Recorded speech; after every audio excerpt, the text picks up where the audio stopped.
আমি কাকলিকে ছাড়া বাঁচতে পারবো না। আমাকে একটা বুদ্ধি দে, আমি কি করব? দোস্ত তুই কোনো চিন্তা করিস না, আমি অবশ্যই একটা তোকে বুদ্ধি দেব।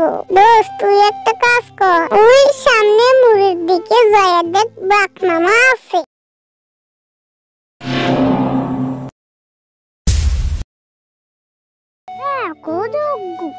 আমি তোমাকে অনেক দিন ধরে বলছি আমি আর এই কুড়ে ঘুরে থাকতে পারবো না। তুমি যদি ঘর না বানাতে পারো আর আমাকে সাপ সাপ বলে দাও, আমি তাহলে তোমার সংসার করবো না, আমার বাবার বাড়ি চলে যাব।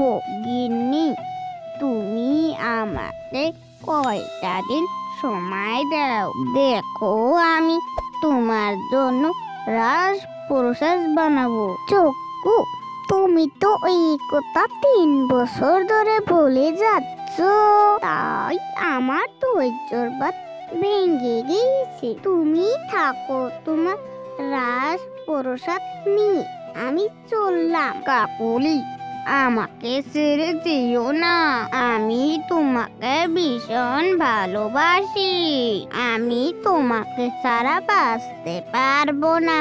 ঠিক আছে যজ্ঞ, তোর মন খারাপ কে? আমাকে খুলে বল তো, আজকাল তোর কি হয়েছে? তোকে আড্ডা দিতে দেখি না। বলিস না রে দোস্ত, আমি শেষ হয়ে গেছি। কেন, কি হয়েছে আমাকে বল তো। তাহলে শুনতে চাস? শোন, আমি গত 3 বছর ধরে কাকুলিকে বিয়ে করেছি।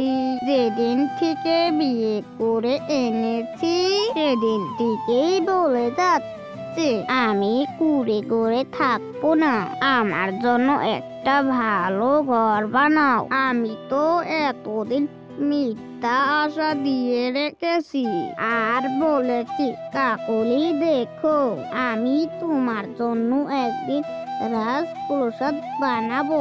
আমার যে ইনকাম, কোনো মতে ডাল ভাতে বেঁচে আছি, রাজপ্রাসাদ কিভাবে বানাবো? সেজন্য কাকলি রাগ করে আমাকে ছেড়ে চলে গিয়েছে। তো আমি কাকলিকে ছাড়া বাঁচতে পারবো না, আমাকে একটা বুদ্ধি দে, আমি কি করব? দোস্ত তুই কোনো চিন্তা করিস না, আমি অবশ্যই একটা তোকে বুদ্ধি দেব। দোস্ত তুই একটা কাজ কর, ওই সামনে মুড়ির দিকে যায় দেখ বাঘ মামা আছে। বাঘ মামা হলো ইন্টারন্যাশনাল কন্ট্রাক্টর, তাই তুই গিয়ে ঘটনা খুলে বল, দেখবি বাঘ মামা নিশ্চয় একটা উপায় বাই করে দিব। দোস্ত বাসালি, তোকে অনেক ধন্যবাদ। এবার তাহলে আমি আসি। বাঘ মামা, বাঘ মামা, আপনি এখানে? আমি তো আপনাকে খুঁজতে খুঁজতে হরান। কেন রে যজ্ঞ বাইকনে খুঁজোস কেন? বলিয়েন না মামা, ভীষণ সমস্যায় আছি। গতকাল আমার বউ কাকলি আমাকে ছেড়ে চলে গিয়েছে। কেন রে, মারধর করেছিস নাকি? না মামা, কোনো মারধর করি নাই। তাহলে তোকে ছেড়ে চলে গেল কেন? শোনেন মামা, তাহলে ঘটনা, আমি বিয়ে করার পর থেকে আমার বউ বলে আমি কুড়ে ঘরে থাকবো না। আমি এতদিন তাও ভুলিয়ে রেখেছি। চিন্তা করো না, আমি তোমাকে ভালো ঘর বানিয়ে দিব। ঘর তো বানিয়ে দিতে পারি নাই, এই জন্য আমাকে রেখে চলে গিয়েছে। যজ্ঞ না, মন খারাপ করিস না, তোর বাপ মামার এখানে এসেছি, একটা ব্যবস্থা হবে।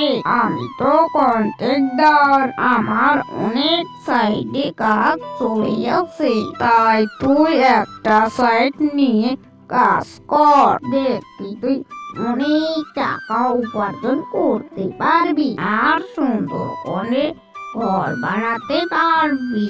তখন তুই কাকুকে নিয়ে আসতে পারবি, বুঝেছিস যজ্ঞ ভাই না? জি বাপ মামা, আমি বুঝেছি। তাহলে আমি আজ থেকে কাজে লেগে যাই। মামা, আপনি আমার জন্য দোয়া করবেন যেন লাভবান হতে পারি। ঠিক আছে ভাগনা, যা, আমার আশীর্বাদ তোর সঙ্গে সবসময় থাকবে। হাই